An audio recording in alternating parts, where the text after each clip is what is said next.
Hey, good evening, and welcome to another edition of Unpopular Review. I am Victor Hugo, which is actually my name.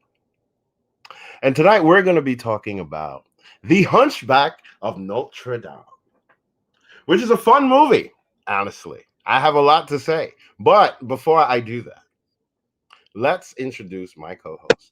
Number one is the one and only, very hype, E Boogie. I think she liked this movie. It was quite entertaining. Oh yeah.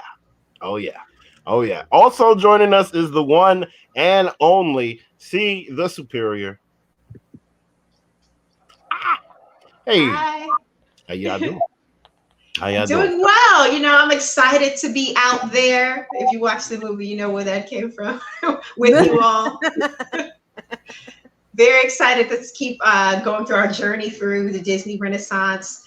We've finally arrived to one of my favorites.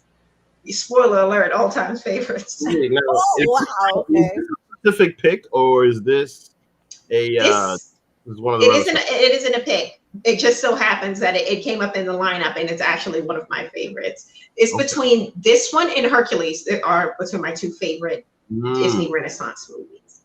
Now, So you like the throwback. because I actually had a debate with my fiance about this. She, for some reason, thought this was not a Disney movie. What? I don't know. Does that How make true is sense? Does that ring a bell? Maybe because it's more male focused, like the main character is a male, but then I feel like most of the Renaissance movies were clearly about, princesses and females and stuff. Maybe that's the reason. But also, I don't think this one was as popular when it came out. This one has to grow on you like a fine wine. Possibly. But yes, it is part of the You're Disney Renaissance, catalog. So who would like to go first? Well, it sounds like you got a lot to say, so you might as well. All right, I'll go first. James isn't here. He's taking a little vacation on what's it called, an Orgy Island with Wonder Woman. He went to hedonism. Yep. He's done himself like that. All right. I hope you get yourself an Esmeralda, James. Yes. So, but in lieu of his summaries, I'll just give you a brief overview, just in case the odd chance you haven't seen it. It's pretty much about Quasimodo, who is growing up in France. He gets, I want to say the word adopted, but in the loosest of terms, by this evil guy by the name of Frollo, who kind of banishes him into the Notre Dame as a bell ringer because Quasimodo is deformed. And it's pretty much his, not almost a coming of age, even though he's kind of an adult, but his coming to realize himself and, gain friendships and all of that jazz. It's a great movie, spoiler alert. But let me begin my thoughts about this movie with a little story, like I like to do, guys. So this movie I actually had on VHS. And whenever I was out of school, you have your lineup of movies you would watch to pass the time. And I always put on The Hunchback of Notre Dame because I just identified with Quasimodo. When I was younger, yes, I was an ugly duckling. Like I was not the most attractive child. And I so identified with Quasimodo more than any other Disney character. He felt, ostracized and, just unattractive and lonely. And I felt like that as a kid. It's hard out there in these kiddie streets. So when I watch this, don't give me that look, guys. I just can't believe that. Yes. I can't believe that at all. But Wait. I will try. Were you very ever hard. What? Were you ever chubby, fat, or anything like Yeah, that? I was a chubby kid. Okay. But all right. anyway. That ain't ugly. All right. Yeah, but when you get kid and when people, I get it. See, so as I'm watching the movie, even as a kid, like the songs, when we're introduced to Quasi, even as a child, we get to see how devious and evil Frollo is. And he's actually my favorite Disney villain because he's just so fleshed out. You can see he's not one of those, mustache twiddler villains. He has a reason behind his villainy. And it's almost like an inner battle because he feels so righteous, but he has these inner demons. Like he's lusting after Esmeralda. He wants to have power over everyone. He treats Quasi like crap, killed his mother, lied about it his whole life. He's just so devious and he's so easy to hate, but he has a story. He has character, and that's what I like about him as a villain, as opposed to throw out any guest on. Who cares about this? But yeah, I identify with Quasi. One of my favorite scenes, literally brings me to tears every time, is when Quasi goes to the Festival of Fools, and he's been wanting to go out for forever, like be amongst the people, kind of blend in, be someone else for a day, because he's always in the bell tower. He gets his wish. He goes out amongst the people, having a great time. He gets crowned the King of Fools. He's feeling like a champion, and the next thing you know, people start peopling and start turning into jerks, ruin the whole experience for him, call him ugly, throwing tomatoes at him. And it was just so sad. And the only one who had a heart was Esmeralda. And speaking of Esmeralda, she's probably one of my favorite female leads in a Disney movie, because not only was she intelligent, she was kind, she was beautiful, she owned her sexuality, but she wasn't like shown as like a Jezebel or anything like that, because she was very moral and she was fighting for social justice. And I think she was a great role model for young girls. But I don't want to go too much over time, but I did enjoy the movie. What did you guys think about it? You just pulled the James. That was great. I told you I like this movie. Yeah. All right, you want me to go next? Yeah, go for it. All right, cool. So, full disclosure, the first time I saw this movie, and you know what? I will agree with you. This definitely wasn't one of the more popular ones, because when I was younger, I had never seen this movie. I actually saw this movie for the first time about 5 years ago, the night before I went here. Because mind you, the problem is that I fell asleep through it, because she decides, we're in Paris, and she decides, oh, you need to watch The Hunchback of Notre Dame before we go to Notre Dame tomorrow. But we just finished walking through the Louvre, right? You know how big the Louvre is? Like, you know what I mean? We're walking, like, we probably did 50,000 steps that day. We're walking through the Louvre, and then, mind you, in Paris, they don't have hotels. Like, we're really spoiled here. Like, they don't have, like, you can't get a king-size bed in Paris. Like, if there's two people, they're giving you two beds, no matter what. You know what I mean? If you want to make it a king, you got to push them together. That kind of situation. So, I got a bed to myself. I'm knocking out. I'm sorry. You know what I mean? I fell asleep. But bottom line is, I enjoyed the movie, because watching it again. And, this time it was just to enjoy it. It wasn't like purposeful, like to get educated on the situation or anything like that, or to just have a bigger feel for what we're going to go visit the next day. Now, mind you, visiting Notre Dame is a beautiful experience. I recommend that. Word. It was. Thank you. Was a beautiful experience. If they fix it, if they can fix it, I hope that it's definitely possible to go back and see. But more about the movie, I thought that it was great. I felt bad for Quasimodo for ending up in the friend zone, because he thought he was gonna get the girl. But I get it, Yeah, this is another great moral of this story too. Yeah, just because you're friendly and nice to a woman, she does not owe you a relationship or any kind of romantic intentions just because you're nice. I like that. Well, the reason why I thought it was gonna go there is because the gargoyles were sitting there egging him on. They were gaslighting him the whole movie. They were egging Like, him oh on. yeah, she's into you. You got what other guys don't got. Da, da, da, da, da. You know what I mean? And they're gassing him up. So it's just, Right. you know what I mean? Like, you know, and then all of a sudden when he sees the two kissing and he's just heartbroken, I identify with that. I know what that's about. I know what it is to lose a girl you want. You know what I mean? But, you know, what I loved is that he kept it moving. That I really loved. He didn't sulk in it, and you know what I'm saying?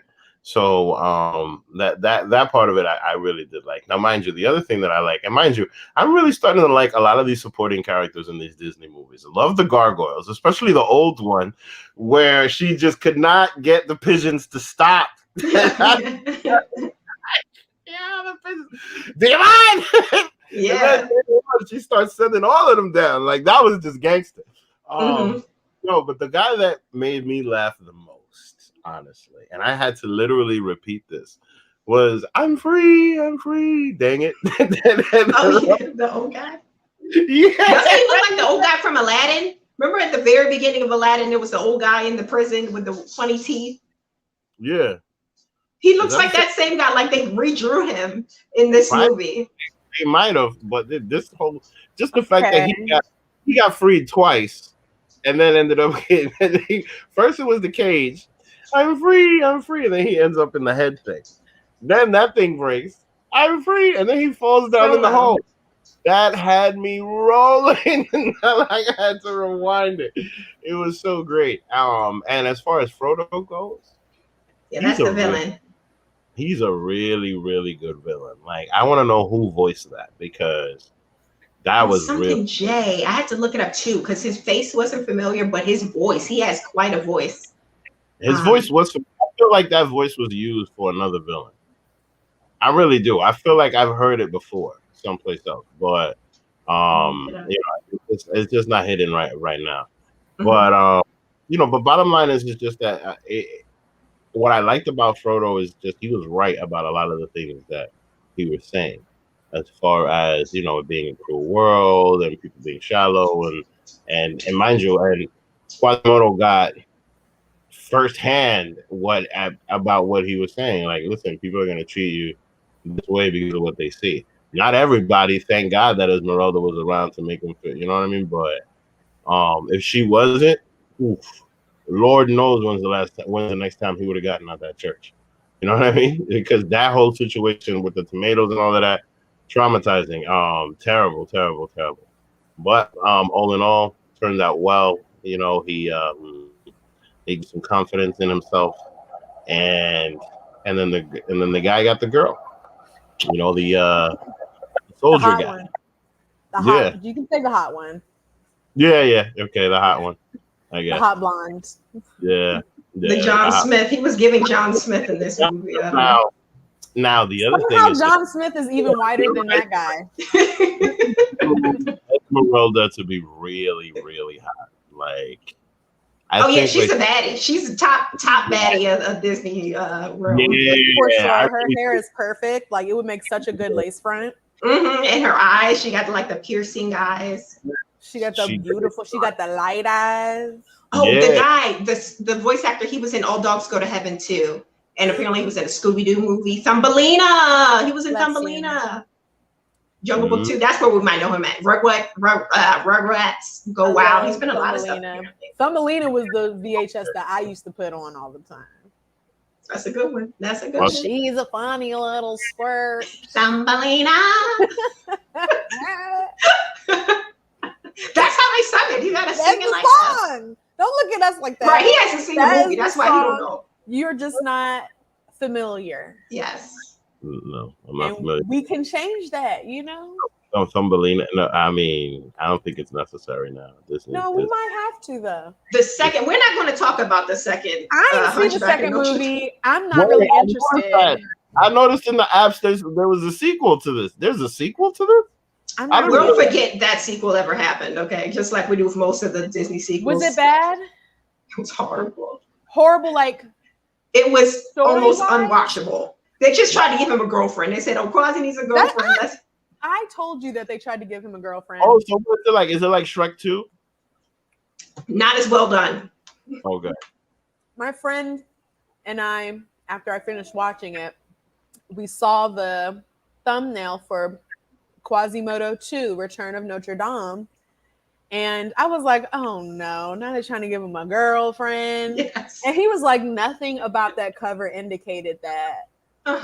They want you to She was surprise his with the girlfriend. love I was interest. like, look at how she's looking at him in the face all longingly, like, glassy eyed, like, Quasi, like, girl, like, no shade, Quasi. Everyone deserves love. You know what I'm saying? But like, I agree, James. Fetishization is real, and I don't know what's up with that lady. But what did you think about this one, the first Hunchback of Notre Dame? This movie had excellent music, beautiful. I feel like I could be a little biased. There was a lot of French horn happening, and I play French horn. Oh. So I'm definitely biased to that sound. But it just was so well done. It kept me captivated, even though the plot for me just wasn't that engaging past the festival. And I say that because the festival, the occurrences of the festival were so devastating to me, even as a child, even as an adult, even as today years old, that it's really hard to get through. I know how it feels. Like you were saying, see the superior. I know how it feels to be ostracized. Thankfully, I was probably maybe overconfident as a child and just thought everybody just had terrible taste. But like to know that you look very different to the point that it scares people, and that someone that meets you, someone beautiful and like you have to catch your breath when you see them, level of beauty, like Esmeralda, assume that your face is a mask. Like, that is such a deep cut, so cutting. I just don't, it's so hard to get through that part. That being said, that to me, that means that they did such a good job in really demonstrating in that scene everything that Quasimodo had been warned about by Frollo, everything that he imagined before the gargoyles, which I'm pretty sure are some of his like hidden personalities. He definitely has some multiple personality thing happening with that. Oh, can you hear me? Okay, good. Yeah, he's definitely got something going on. I'm sure he's imagining them. I know that they had some physical capabilities when they were like trying to ransack the church, but I don't know. Like, he probably imagined that. I don't trust the narrator on that one. I'm sure. Yeah, that was so weird, them damn gargoyles. And you're right, Chrissy. They really did gaslight him throughout this whole thing. And yes, but I will say this too, though. If they hadn't gotten him to be brave and step out in the first place, he wouldn't have been able to step into his full potential as a hero, because he really pulled through with this. And he really saved the day. These Esmeralda and John Smith Jr. would not have gotten very far had they not been able to seek refuge in the church and had his help. And that being said, Esmeralda bringing them together, that to me, that was the real story. And the real driving motivation for me to watch this was just watching her pull these two men together and maximize their potential for empathy, and for just doing what's right for other people, thinking outside of yourself, even going into, and not to demean or degrade Quasi any further, but even him wanting to go out and whatever, be in the, like, a lot of that was driven by selfish needs, just very centering on what fulfilling some idea of what life outside of the church was and what have you. Not to say that's bad. You should be selfish sometimes. You should be thinking about your needs and trying to meet them. But toward the end of the movie, it was like he grew in, like you said, it was coming of age. He grew into a man. It changed from him, I just want an adventure, just want to have one day out the house, into I'm gonna do what's right. I'm gonna save these people. I'm gonna sacrifice life as I knew it to make things right. I'm gonna defy my father. Which, oh yeah, you know what? Okay, now I know that there was a guy that was portrayed as Quasi's father in the beginning, and he was Romani, right? Yeah, he was just. Don't say that. That's like the N word for them. Did you know that? Oh, I didn't. That's what they call him in the movie. Oh no, they definitely did, and I was gonna touch on that a bit because they definitely were into some ethnic cleansing with that story, and I think that Disney did a good job of talking about that and demonstrating that in the movie. Oh, Demi Moore was Esmeralda. That's really interesting. Mm-hmm. That makes sense because she's got a velvety. Yeah. Yeah, she has a nice voice. Very velvety tongue. That makes a lot of sense. Demi Moore was definitely that badass chick, and Esmeralda was this badass. Even though the blind is like, what a woman! Like, yeah, she was. She was in her feminine bag. Like she was, she wasn't overly like, masculine. That sometimes I feel like sometimes when they want to make a female hero, they have a tendency to make her maybe sometimes aggressive or some, more masculine than she would have to be. Where Esmeralda, they kept her in her feminine bag. She never was, any type of way besides a powerful woman who knew how to work her femininity in a positive way. And you rarely see that. Every time you see a woman in film who's, feminine or working her femininity, it's always negative. Like she's trying to be conniving or manipulative or anything like that. She knew her power. She definitely knew her power. And I think a big part of her power for me was bringing those two together and bringing the best out of them. Both of those men matured in this film, and they had some come to Jesus moments. And thankfully for that, for her being able to band them together and bring the best out of them, they were able to, save the day or whatever, and get Quasi the credit he deserves. All right, because if it wasn't for him, nobody will wake up on time. So with that, we're going to go into our first commercial break. We'll be showing what we're going to be doing this Thursday. That regardless of snow, rain, sleet, or shine, Christopher Harris will be watching this movie. So one moment, we'll be right back with you in just a couple seconds. I gotta miss it though. No. No, you will not. I had to come back to say that. One moment. We'll be right with you. This story is about love.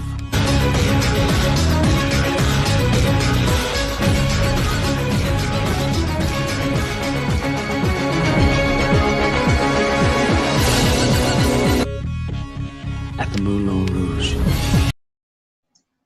All right. So we are wrapping up musical month with one of my favorite musicals of all time, Moulin Rouge. So make sure to join us for that next Thursday around 9:30, 10 o'clock CPT.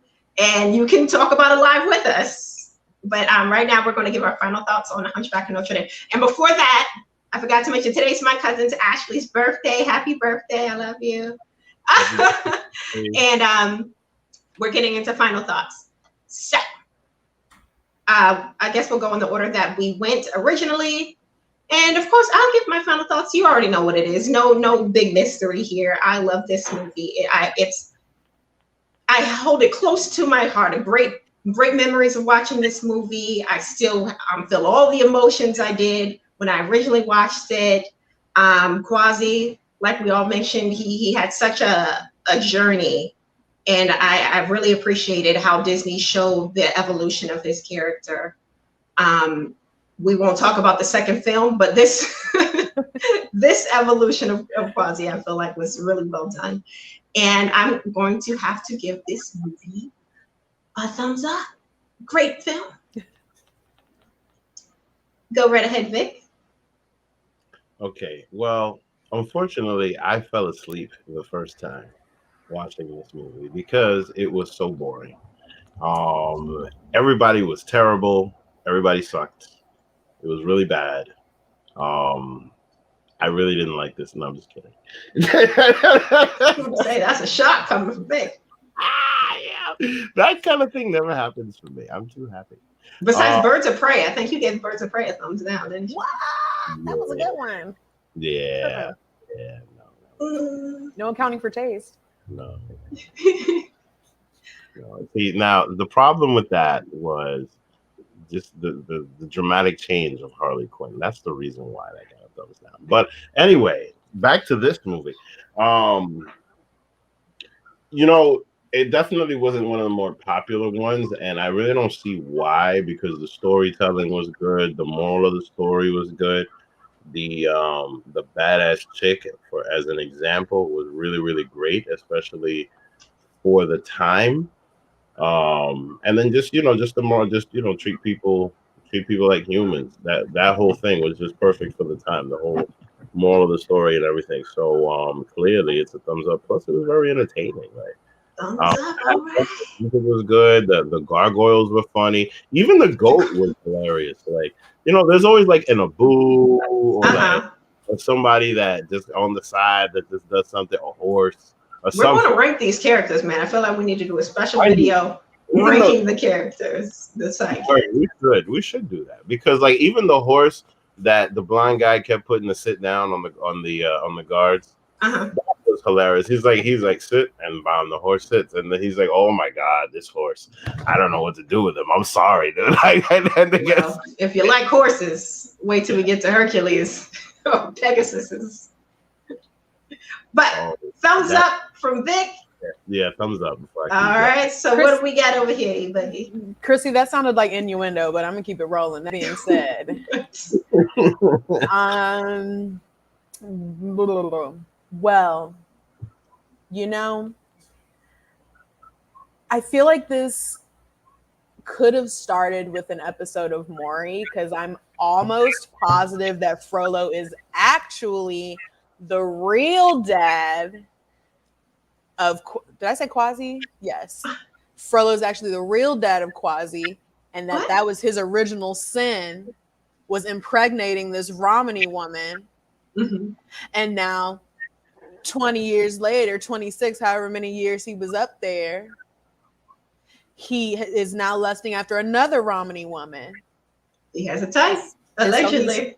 Women of Romany descent for sure. I mean, have you seen Esmeralda though? Have you seen Quasi's mom?